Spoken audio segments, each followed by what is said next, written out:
Good morning, everyone. It's my pleasure to introduce Dr. Katherine Tossas for our Cancer Center seminar today. Dr. Tossas is a cancer epidemiologist and assistant professor in the Department of Social and Behavioral Sciences at Virginia Commonwealth University School of Public Health. She's also a member of the VCU Massey Comprehensive Cancer Center, where she's the founding director for the Office of Catchment Area Data Analytics and interim associate co-director for the Office of Community Outreach and Engagement. Dr. Tossas' educational background includes a Bachelor's of Science in Biology from the University of Puerto Rico, where she was a Mark and Howard Hughes Scholar.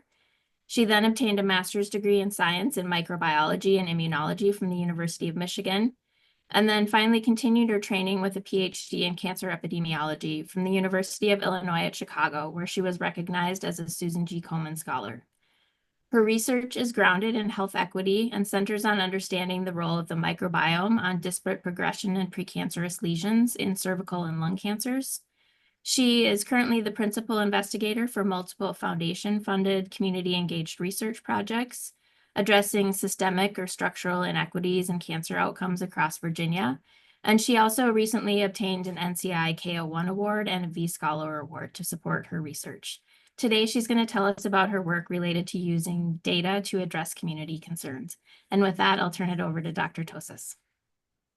Well, thank you so much for having me. I'm going to share here my screen real quick, and I want to share my screen and my audio because I plan on sharing a video at some point. So it's my pleasure to be with you guys today. I'm going to give you this talk that I shared with a few other colleagues in the community outreach and engagement space that I've titled Community-omics, using data to make sense of communities and communities to make sense of data. I always like to advise everybody. I am Puerto Rican, born and raised, so I speak pretty fast, so hold on to your seats while I speak. And I'm glad this is being recorded so you can go back to check it out. Let's see. There you go. I always like to start with a land honor and, speaking to the traditional and, original owners of this land, wherever I'm speaking in. And so while I cannot be with you guys in person, I just wanted to respect and acknowledge the fact that where you guys sit today is the traditional homeland of the Native people from the Dakota and the Ojibwe. And, to acknowledge that the systemic policies of genocide, relocation, and assimilation that still impact many of the original citizens and American families today. And as a guest on these lands, I want to respect their work, their sovereignty, and make ongoing efforts to center their knowledge, their creativity, and resilience in the work that I do. And while that's always insufficient, I always like to humbly start by offering this acknowledgement to recognize that there's so much more that we should and could do to become a more just, inclusive, and equitable community, especially nowadays. So, quick disclosures, none of them apply here. Pfizer, Speaker, Flatiron Scientific Board, some foundation and NCI grants. And in general, I'm going to talk with you guys about start with the Massey catchment area, tell you a bit about what that looks like. I read a little bit about you guys, how we identify and prioritize, the needs of our catchment, and show you some examples of our holy grail, which is the whole concept of impact. And then, if you pay attention to nothing else, this is something that I started doing a bit ago, and I think it works. We all have so much to do, and, the attention spans of squirrels more often than not. So, key takeaways: AI won't replace CI. AI, artificial intelligence, helps with who and where, whereas what I call CI, which is community intelligence, gets to the how and the why. And the key takeaway number 2 is that often what matters most is unmeasurable, or at least in the ways in which you and I may think or need for our grants or for our reporting.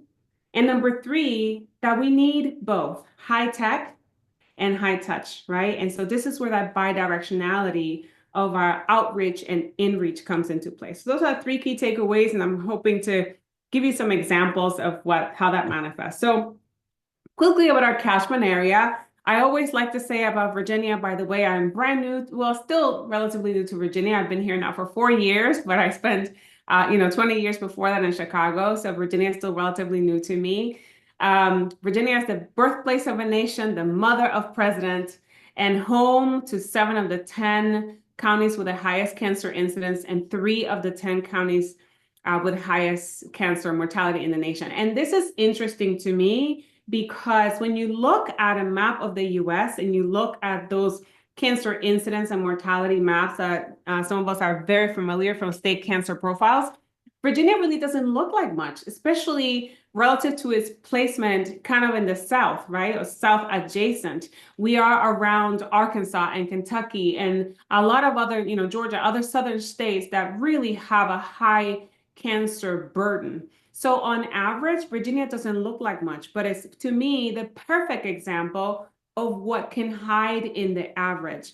Here's our catchment area. We have 133 localities. 66 of those we claim as our primary catchment area. That's what you see in the kind of like blue-gray. The yellow dots represent all of our cancer cases, and each of those stars represent some of the locations of our hospitals or healthcare systems. We are enrichment. And so what you see here is when you start looking, we have in our catchment area, actually within this catchment area, the 66 localities, there's about 4 million people. Again, of those 66 localities, because we call them localities because we have counties and cities and independent cities, it's actually about 38% non-white, 29% of which is really Black. So that catchment area is home to the majority of the Black population in the state. It has the range from rural, very, very rural to very, very urban. In fact, this catchment area contains the most rural counties based on the, the Rook codes, those like, sort of 7 through 9 categories.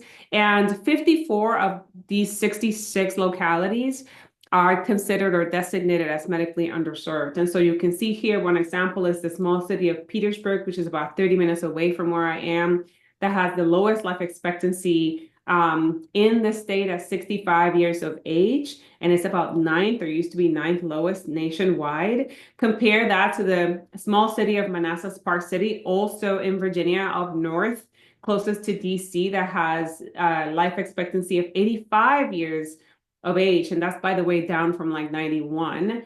That is the 6th highest life expectancy nationwide. So you can see the huge life expectancy gap.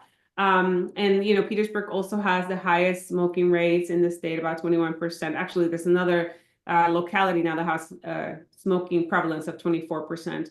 And painfully, it has the 9th highest cancer mortality for young women nationwide, and that is after adding the new rolling average, because it used to be number 1. Petersburg used to have the highest cancer mortality for young women nationwide. Again, not the state, but the nation. So that's, to me, a remarkable example. We have other places like Brunswick, which is in the southern part of the state, where they have, you can see that there it is, 25% smoking prevalence, really high prevalence of obesity as well. So again, just an example of how we should, again, look beneath the average in all of our states. I'm sure you guys are doing that. This is just to talk about rurality. Again, that we have, it's 24% rural, that we have the top 5 counties, which have this really interesting breed between the highest percent of Black population. So we have the combination of both rural and Black, right? So we have the rural Black, which is a very unique, poses this unique intersectionality, which I know that you guys also deal with. So how do we deal with that? So one of the ways in which we look at this data, we about 3 years ago now, we partnered with SAS, not like your grandma's SAS that we used to do epidemiological modeling, although we still use that. This is SAS Via, which is a cloud-based solution developed, yes, by SAS, that basically integrates all the data at different levels, and you can see here. And so with that, we created this interactive dashboard that beyond looking at the basics, you can see here how I can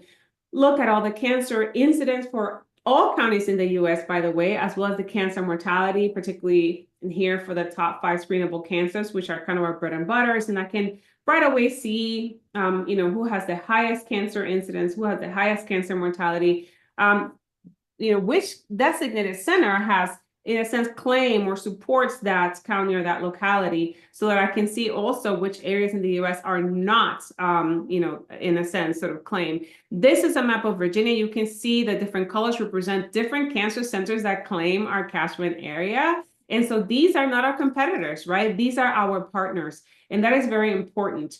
Then you see here, and again, this is speed up because I didn't want to take too much time, but I can also have dashboards to look at each individual locality. This is Petersburg that I just talked to you about. You can see in the bottom right-hand side that I can see the mortality and incidence, again, for those different areas. I can also redo this and do it at different levels of aggregation. You just saw the health district profile, a congressional profile. So we call this cancer profiles. And we make them at different levels of aggregation for our various stakeholders. This is my favorite, which is showing how I can look at these sort of congressional profiles. And in the center panel, I actually have integrated their website where I can look at their voting patterns, learn about the committee memberships. And on the top right-hand side, I can go to the Virginia Legislative Information System and learn about policies that may be related to cancer. The secret sauce of this particular database is that not only can I do the usual mapping and visualization, but I can actually integrate analytics here, both supervised and unsupervised. This is an example of unsupervised analysis, but if you don't like that, you can also do your usual linear regression. So you can not only integrate all the publicly available data sets, you can also upload your own data sets and integrate them with them here and do some analysis such that researchers like me can go in here with a question and perhaps leave minimally with a hypothesis to write a grant. So that's an example of how we look at this data and how we learn more about our catchment area. Great. So how do we now impact our communities with this information? So here's one example. One of the ways in which we use this information towards impact, as I mentioned, is this community cancer profiles. We have them both in the interactive form that I just showed you through the SAS database, but we also developed this infographics that you see here on the left-hand side to elicit conversation with these, again, natural stakeholders. In this case, this is Dr. Scott Spillman, one of our health district directors. As I mentioned, Virginia has 133 localities. Those are divided into 35 health districts, 21 of which are within our catchment area. Those 21 health districts have this assigned health district director, which now becomes our partner. They're in charge of developing the community health assessment in that community, for executing the health agendas in those communities. So we meet with them and have conversations to see how we can align around common interests. We take these sheets on the road, we meet with them, and on the right-hand side, you see an example of, sort of a before and after, how we measure change and knowledge and sort of gauge the conversations. We have learned, they learn a great deal, but importantly, we also learn a great deal. We ask them, we talk about what exactly is cancer incidence and mortality, what is not, right? You guys know we are more familiar with the cancer data. There are things that are in the data and things that are not. What are the deadliest and the most common cancers in their area? How does your health district compare to the US, Virginia, with respect to cancer? How does this resonate with what you know about your area, about your health district? And so they also have helped us contextualize this information because importantly, we ask them, what is not here that we should be looking at that we are not?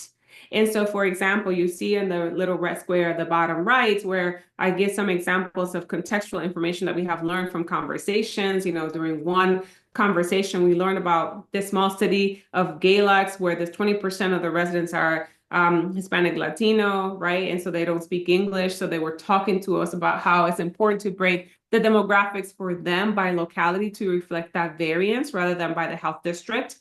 When we started geocoding, we geocoded by zip codes. However, in that same city, Galax City, there's one particular zip code that includes about 10,000 residents that are from two other counties, right? And so hence, when we average that out in terms of zip codes, it truly does not represent their area. And once again, it can obscure or mask, sort of some of the real problems that they may be having. So that was really powerful. And we have these sheets, by the way, at different levels, at the congressional districts, senatorial districts. We make it at the locality, at the voting district.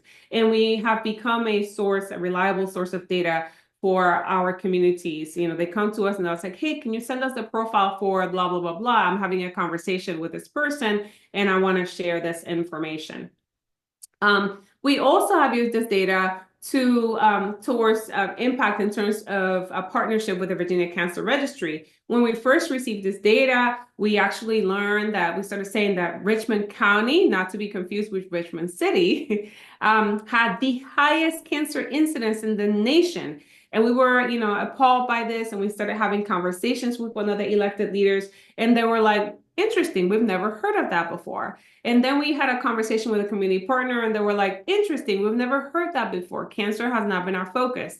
And so, that kind of got me curious. So I came back to the drawing board, asked my team to re-geocode the data we received from the Virginia Cancer Registry, only to find out that there was small cancer case misclassification. Now, it was about 6% of cases, but because Virginia has this interesting case of having counties and independent cities, even a small percentage of misclassification can lead to really high, exaggerated, say, cancer incidence rates, or, suppression, right, or exaggeration of these rates. And indeed, this is what happened. There were a number of cases from Richmond City that have been allocated incorrectly to Richmond County. And you can see this, about 66% of cases were incorrectly geocoded between Richmond County and Richmond City. And so when we then redid the geocoding for the entire state, we learned that in our case, about 92% of our catchment area actually had underestimated cancer incidence rates. This actually resulted in a partnership between the Virginia Cancer Registry and the Massey Cancer Center, which, number one, overhauled the way in which the Cancer Registry geocoded their data to a more precise geocoding method. And now all of our, the cancer profiles that we create, we co-create and co-brand with the Cancer Registry, so that our data is the latest, cleanest, most recently available data for our communities. So we're very, very proud of this partnership. And that takes me to my first key takeaway, again, that AI can't replace CI or the other AI, which is absolute intelligence. And the point about this is, again, that I can have all these wonderful tools, but if I don't contextualize those tools with the community's intelligence, those tools can be misleading or misguided. Now, I want to talk to you a bit about how we do this work alongside communities, truly in partnership with community. And the two examples that I'm going to be talking about are going to be, when you think about the community engaged research, right, or community-based participatory research, there is this continuum where the highest level of engagement is shared leadership. And both of these cases that I'm going to be sharing with you are examples of shared leadership. When I first arrived at Virginia Commonwealth University, I wrote a grant that I named Project Coalesce. It was a foundation grant to basically sort of tackle and identify and address systemic barriers to colon and cervical cancer screening in partnership with federally qualified health centers and community partners.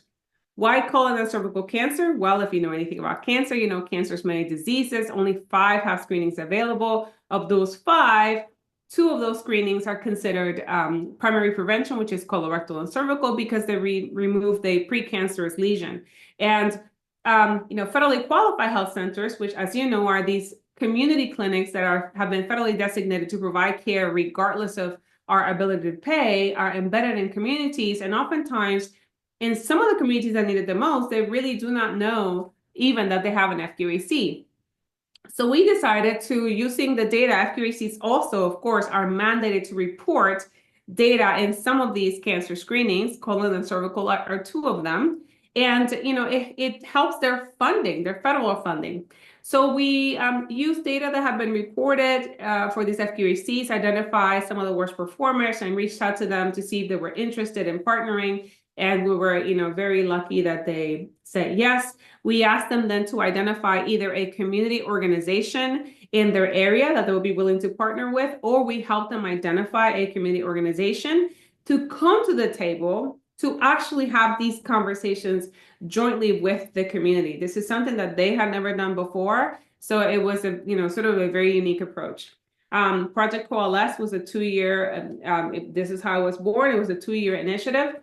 And it stood for Clinics and Communities Tackling Racial Disparities, Systemic and Cancer Screening. And if you learn nothing else about me, I love acronyms. I think acronyms are a really powerful way to convey your work. So in the end, in summary, we worked together for 2 years. By the way, we did a series of monthly meeting where we use a lot of like, sort of quality improvement QI/QC measures like PDSA and environmental scans and, all of that good stuff. And so we actually learned together. So the FQAC and the community organization came together and learned. And so one month you would learn the tool, the next month you would practice the tool. The next month you would learn another tool, the next month you would practice the tool. We had some individual consultants that would go to each of these dyads, what we call dyads, to help them if they were having trouble with the tool, and then they would implement the plan that they jointly developed to address whatever cancer they decided to focus on. And you can see here at the end of 2 years, there were some modest increases for some of these FQACs.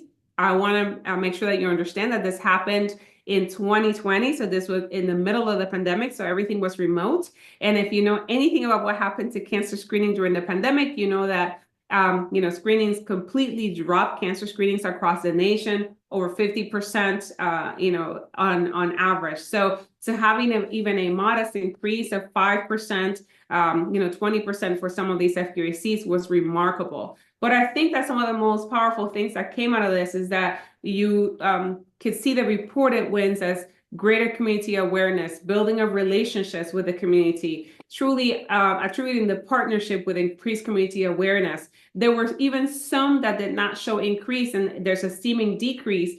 But when you looked at the data closely, there was an influx of new patients because the community never knew that they were there. Great. So that was interesting, and that was certainly a part of our gains and our data and the way in which we wanted to impact these communities. Now, something really interesting happened in the process. We visited each and every one of those FQACs with a community partner, and during one of our visits, in Alberta, in Alberta, Virginia, which is a southern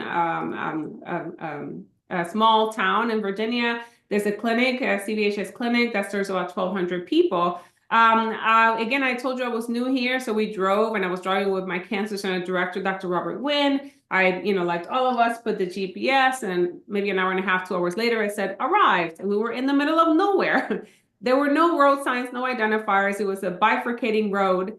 And so when I got to them, I asked, hey, so what's up with signs? And they were like, well, because of our location along this US 1 road, there's a policy, VDOT policy, that does not allow us to put signs. And I was like, how is that possible? That's interesting because, the first rule of access to care would be to find the doggone clinic, right? So I came back, got curious, and I actually mapped, okay, well, what other FQAC clinics may be affected by this VDOT policy? Because you don't think of the Department of Transportation as necessarily directly related to health, right? Or access to care.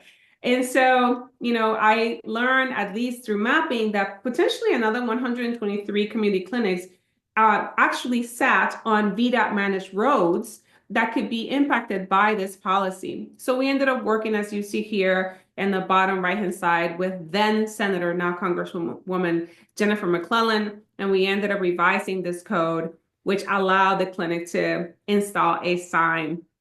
And so we're about to publish this paper, hopefully in the next few months.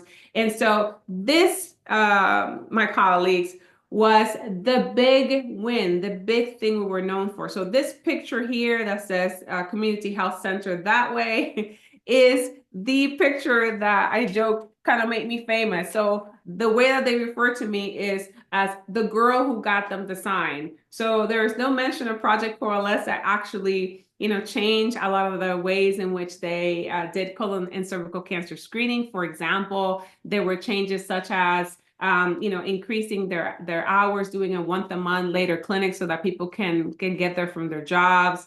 There were some of them adopted letters, right, to send to their patients to remind them when they were due of colon and cervical cancer screening. Some of the more usual evidence-based practices that were adopted by this FQACs as a result of our initiative, which is a wonderful win and something that I indeed reported for our grant report.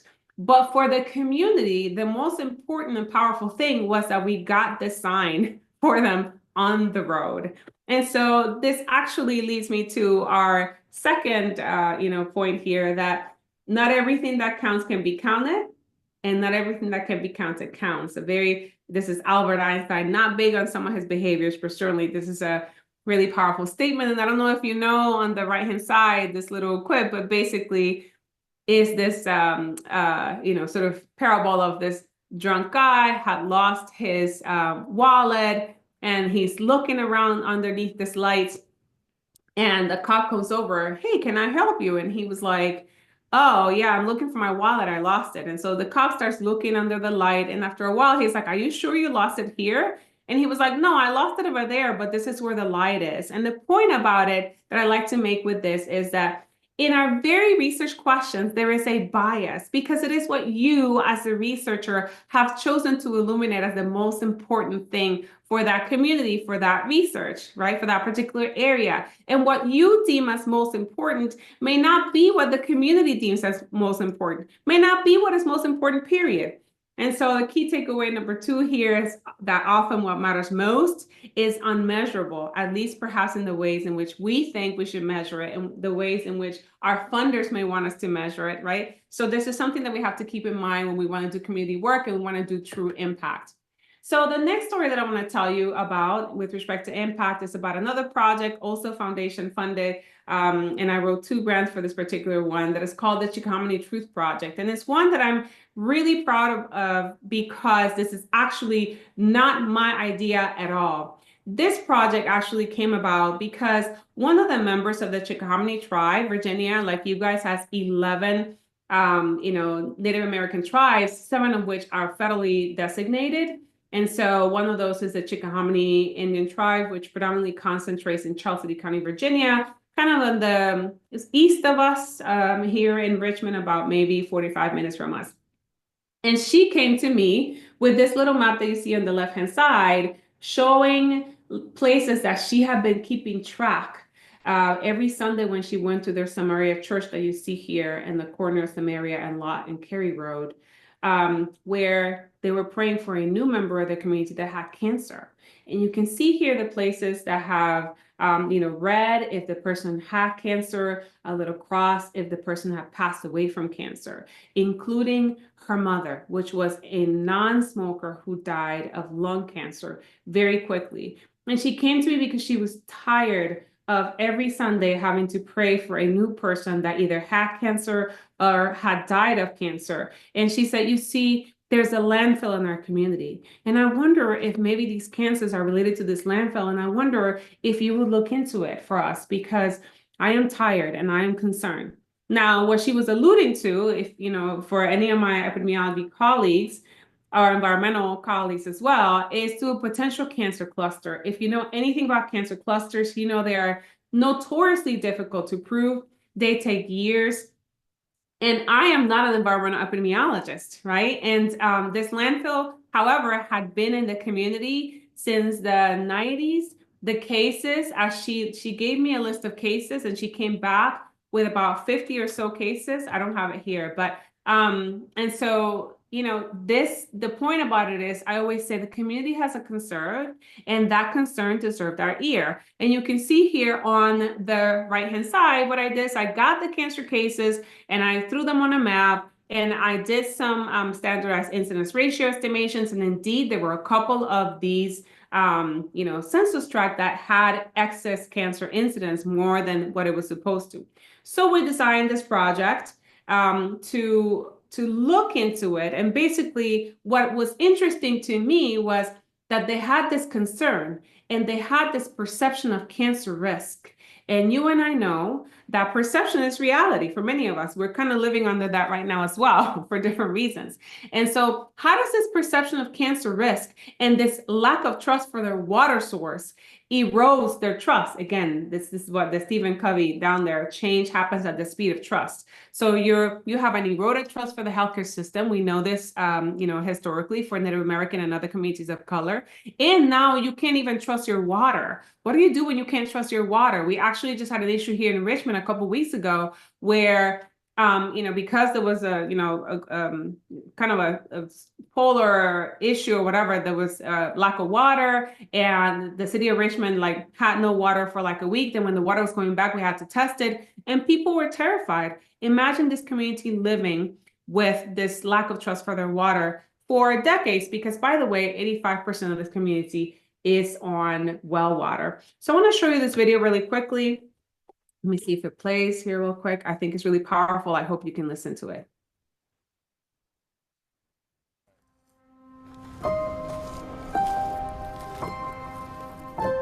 I lost my dad to lung cancer, which started out as prostate cancer. I lost my mom to leukemia. I lost 2 sisters to breast cancer. And I lost a nephew to lung cancer. There's a high number of cancer cases within a Suzanne Brown was 4-mile the person that radius of brought the this to tribal us. center. So we reached out and found Massey Cancer Center. And when she came to the meeting, it was quite impactful because she came with this hand-drawn map in this maybe like less than 1 mile radius, where she had literally marked the houses with a little cross if someone had died from cancer. The community has a concern, and that deserves our ear, and it deserves our partnership. And so the Truth Project is mixed research to see if we can rule out like some environmental factors. The Truth Project. Truth is an acronym that we co-created that stands for Trust, Research, Understand, Teach, and Heal. One of the things that Massey believes, like from its leadership down, is the best research is really going to be when we partner. We feel like research is necessary in order to hone in on what are the factors that are causing this high incidence of cancer. Is it the water we drink? Is it the air we breathe? Is it a matter of genetics? Or is it all 3? The goal is to interview about 150 families within this 4-mile radius. As part of it, we are also conducting water testing that tests for over 200 contaminants. From the time they walked in the door, I felt like they meant what they said to us. They were like, "We're here for you." Once we complete all of the testing, we will disseminate this information collectively with them, make decisions about what is it that they would like to do with this information. If we package all of that into the Truth Project, I'm confident we'll end up at a better place than we are right now. So that was a video actually that was made by, sorry, this is giving me, there you go. A video that was made by the university. Sorry about that, here we go. I'm in the background now. I lost my There dad you to lung go. Because this project was selected to be featured at the State of the University's address. And so in the end, we ended up training 22 health brigadiers, and these were high schoolers like this young man here, as well as community members that came with us. We partnered with them. They told us where to go. They designated this 4-mile radius that we mentioned. They had a environmental director as part of the tribe that told us where to go. We did not go into any community homes without the presence of a community member. We ended up completing 121 home interviews and about over 700 at this point community surveys. And what we ended up finding is interesting, because at the end of the day, we did not find a culprit, right? We weren't able to find a culprit carcinogen that was causing cancer in those communities, and we were not expecting to. What we found, though, were a number of analytes that were at unsafe levels that can affect the taste, the look, the smell of the water, right? Which again erodes trust in your water sources. And interestingly, what we learned from the surveys conducted, this was, by the way, the largest survey ever conducted in the residents of Charles City County. We have now partnered with, of course, their health district to provide this data to them to supplement their health assessment. Is no surprise that there's high prevalence of perceptions of pollution exposures, high fear of cancer diagnosis, high levels of healthcare mistrust. So while, again, there was nothing so, out of this world here, this was, again, a confirmation that of what are some of the reasons for their mistrust. We are, of course, writing this as an analysis. We have also conducted additional analysis. And indeed, notice that there is an association between cancers and proximity of local creeks to the landfill. So among residences that are within 1 mile of a creek that is adjacent to the landfill, there seems to be a higher probability of a cancer being diagnosed. That is also another manuscript that is under, being written right now. I wanted to point out quickly on this top right-hand side, this logo, the Truth logo, which was designed by them. We named the project together. They designed this logo. They gave it to us. This truly was, to me, a very humbling example of shared leadership. We learned a great deal. When I say we, I mean us as in the university. This is also, in addition to doing the surveys, et cetera, we also have now Dr. Bianca Owens, who did her dissertation looking more granularly at women who were breast cancer survivors and sort of learning more about their sort of feelings and their behavior. And you can see here that from having conversations with them, again, they certainly have a perception, this cancer causal attribution, right? The way that in which they attribute their causality is related to the landfill. And this actually played a role in terms of how they made their social isolation, their social support. And the findings from her dissertation, we actually used to inform a research grant that we submitted to the American Cancer Society for the Center for Health Equity Research. We're still waiting to hear from that grant, but hopefully we will be able to execute that grant to learn a bit more about their cancer causal attribution. Additionally, I mentioned that I wrote 2 grants. The first grant was to the Jeffress Trust, and it funded the Chickahominy Truth Project. But through the process, you can imagine that we were saying, well, if we find something, you guys have been living here for generations, the question is going to come up about genetics, right? So they were like, yeah, we know. Well, we have some concerns about genetics too. So we had the conversation, and at the time there was a call from the Robert Wood Johnson Foundation. And so I wrote this additional grant on their behalf. We call that the Chickahominy Project H2O, to sort of organize and educate the community around water safety and confidence, but also to provide genetic testing and counseling to folks that potentially had increased risk, right? To provide some funds for that. Great. When we received the grant, all of a sudden, there was a great concern. They were like, whoa, hold on, genetic testing and counseling, we have a lot of mistrust for that. We don't know what they're going to do with that data. You have to understand. And I was like, wait, but we did this together. Like, you guys were all in on it. Like, we wrote it together and we talked about it. And they were like, yeah, we just don't know if we want to do that. So we ended up changing gears. Again, another example, what happens when you have shared leadership, right? That oftentimes what you really want to do may not be what you end up doing. And you and the funders are going to have a bit of flexibility.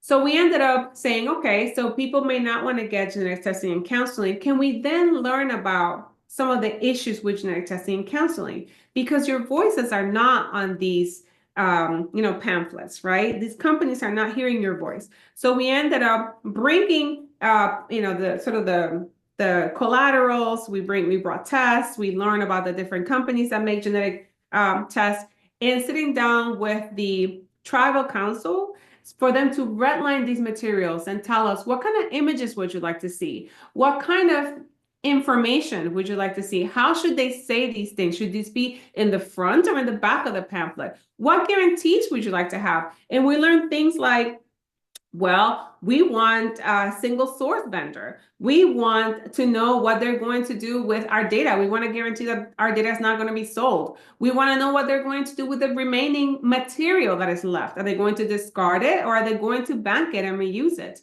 We want to have, obviously, sort of sovereignty over that material and that data. We are tired of the abuses that have been committed against us. And I will confess that I said I was going to bring one of these companies to speak with them, see if there was an opportunity for us to generate those guarantees. And I confess that as of this moment, I have yet to identify a vendor that is willing to come and sit and have that conversation with them. So of course, I was like, oh my God, but you know what though? Here's what I learned. Do not fear. GINA is here. The Genetic Information Non-Discrimination Act is going to protect you. And Chief Atkins was like, that is very cute, ignorant little researcher, but the GINA does not cover Native American communities nor veterans, which is something that I did not know. So once again, this is why we need to be open, because we're constantly learning, which is something that was, of course, very appalling to me. And so long short, I was like, well, we need to write about it. We ended up sitting down. We wrote this opinions piece, and it's about to be published in the New England Journal of Medicine, hopefully in the coming months.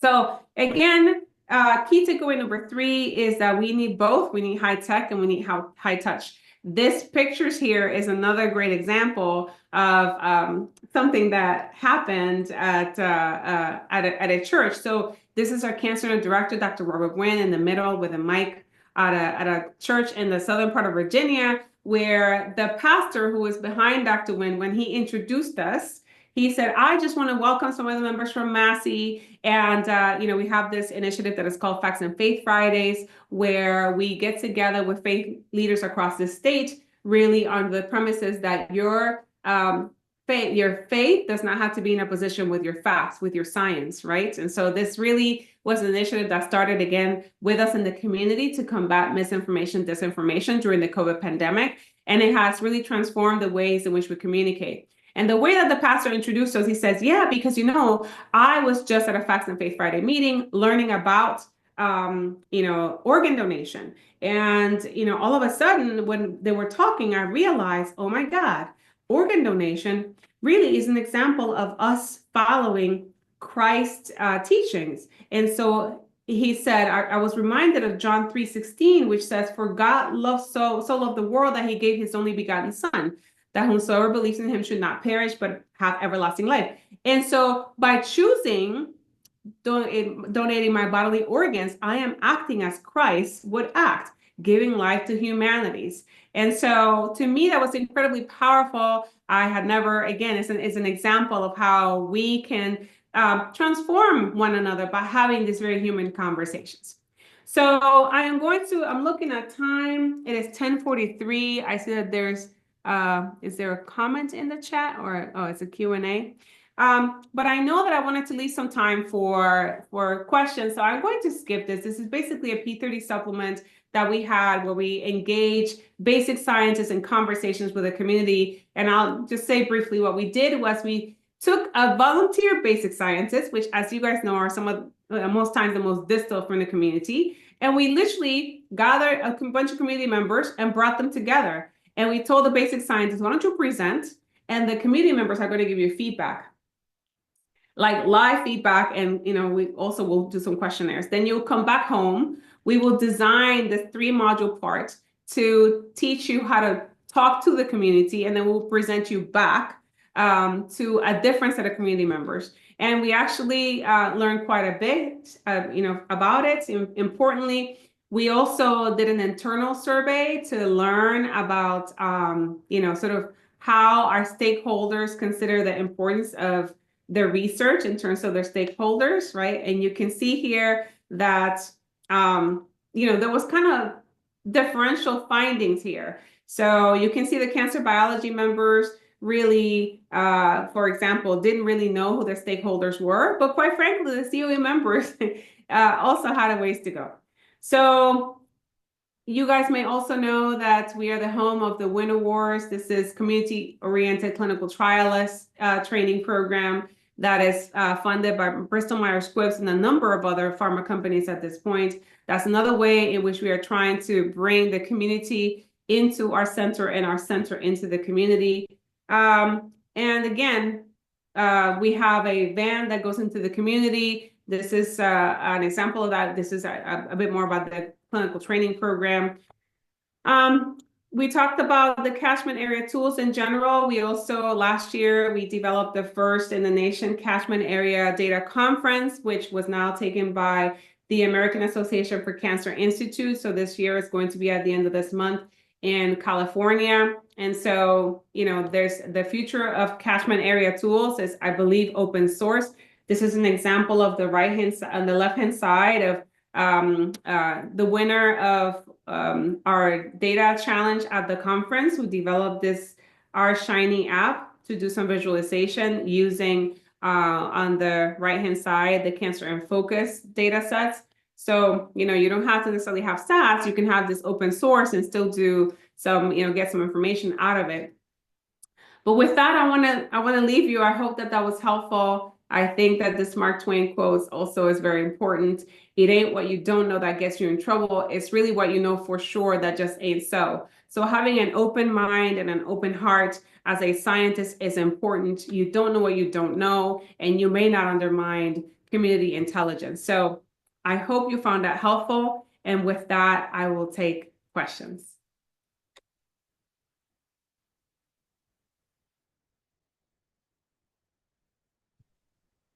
Thank you very much. That was a great seminar.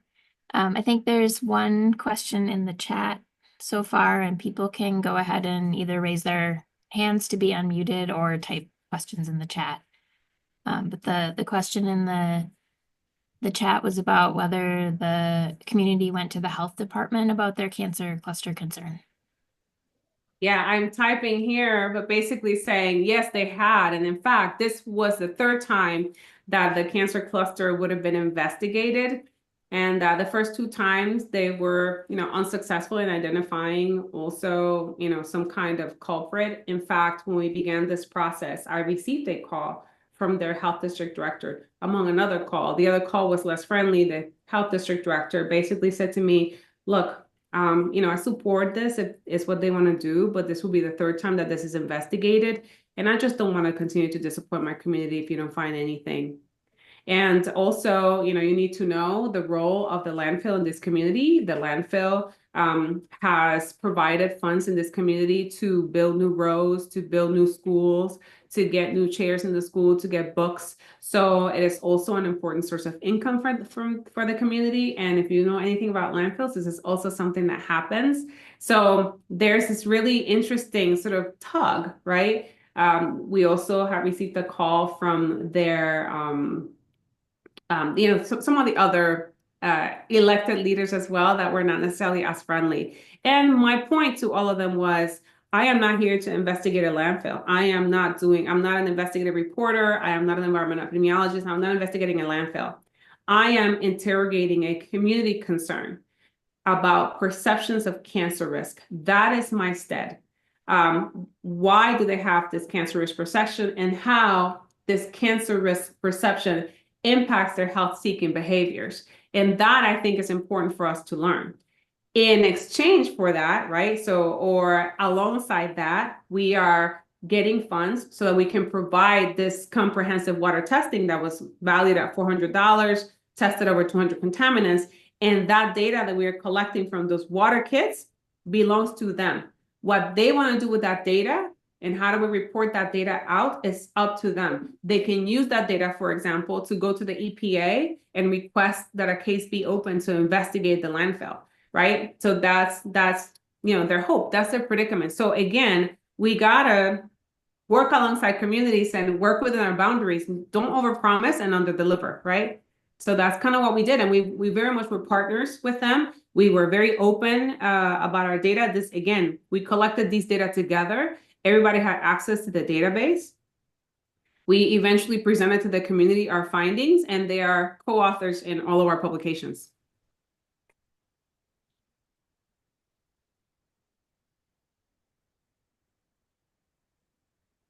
The next question is about the current administration has committed to decreasing federal standards related to disparities. How do you think that we should address this as a community, and are you concerned about this? So here's what I'm concerned about. This is really interesting. So the short answer is, of course, I'm concerned, right? I am certainly concerned, but I am more concerned about our reaction to their action. Because it's not just their action, it's oftentimes our reaction, our protective reaction to some of these actions, right? And so I think that this is not new. Some of us may feel as though this is new and as though this is different, but this is not new. Folks have been dealing with this across the lifespan.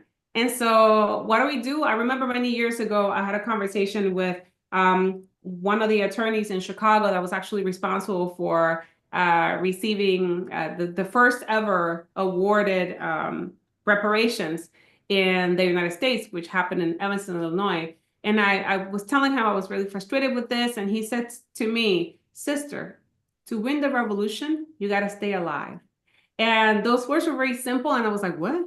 And then I started sort of thinking more about it, and that started opening up in my head. And the point about it is that you have to be strategic, right? So, some of us want to be all loud and obnoxious and power to the revolution, right? And then, you become a target. So how do we strategically continue to do the work that we know needs to be done for the communities that we serve, right? Without calling unnecessary attention. So my challenge to all of us is be mindful of your reaction to an action, right? That perhaps has not yet been implemented, but that hasn't really happened, right? Continue to do the work that you know needs to be done, understanding that health equity, this is another thing that I've been saying, health equity is nothing but a desire to do work that is equally applicable and equally valuable to all communities, not some communities. And I think that is where perhaps we have gone wrong,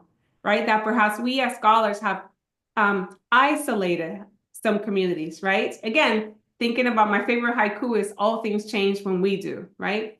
So really trying to figure out how to recreate this understanding that our work is not that we work for this people in spite of this people, that we work for all people, all power to all people.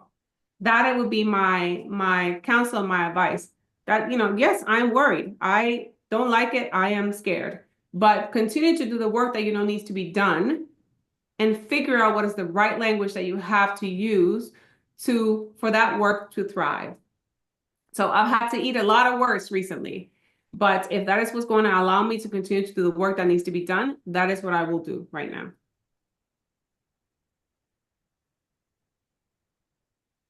The next question is about strategies for engaging basic researchers with COE. What advice you have for that? So this is a challenge for all of us. And I'm sorry that I wasn't able to go through that more thoughtfully. But right now, one of the things that we did, I mentioned that I'm co-AD for community origin engagement. My co-leader is actually a basic scientist. It's a basic scientist that had a strong interest in the past, have been involved with some community origin engagement. I think that sends a really clear message. As you know, leadership is very important. So I am fortunate to have a cancer center director that is a basic scientist that is very community focused, community oriented, which is really helpful to me. But whether or not you have that, really to engage basic scientists, this is going to be silly, but you have to engage basic scientists. So bring them into the fold. Start small with inviting them to give a short talk at the community. What I mentioned we did was, again, we've invited basic scientists, come give a short talk to the community, have them ask questions, right? And then have conversations with the basic scientists about what kind of language could they have used differently, for example, right? Again, having more conversations about the catchment area and how the research connects to what they do with the catchment area is really important. So, but it has to be consistent. It has to be systematic. You have, go to how many of you go to the cancer biology basic science meetings, right? How many of you, again, really invite them to come to your community events? And how many of you go to their events as well, right? And ask questions. So really, this has to be this bidirectionality that occurs. And it has to be part of the culture, but it has to happen a little bit at a time.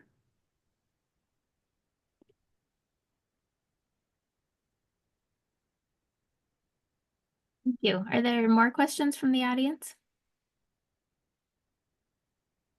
I have a question about your catchment data tool. Do you know how widely that's used by researchers at your center for grant planning and other purposes? Yeah, that has been one of our biggest challenges, quite frankly, because the tool is amazing and it is, highly complex. And so what we have learned from this partnership is that because it has such a high, such a steep learning curve, we really haven't had high usage by our members. So now we are kind of going through a plan B where we're selecting key beta testers and we're trying to figure out, initially we just used the plan that SAS had on board. They have this point system and you look at this sort of courses that they have already pre-made, and we had to really distill those courses to obviously a shortened version because most of our cancer members, most of us don't really have that kind of time to figure out what is the minimal amount of information that we can provide for our beta testers to, engage them in using the tool. But most people, more often than not, they want the cancer profile. So that's really what we use the most. We develop the cancer profiles, we have the conversations, but we have not been super successful at engaging beta users to use the SAS Viya to the fullest. That is our goal for this year. Great, thank you. Yeah, we're using the Cancer in Focus at our center and also Yeah. trying to get it widely disseminated.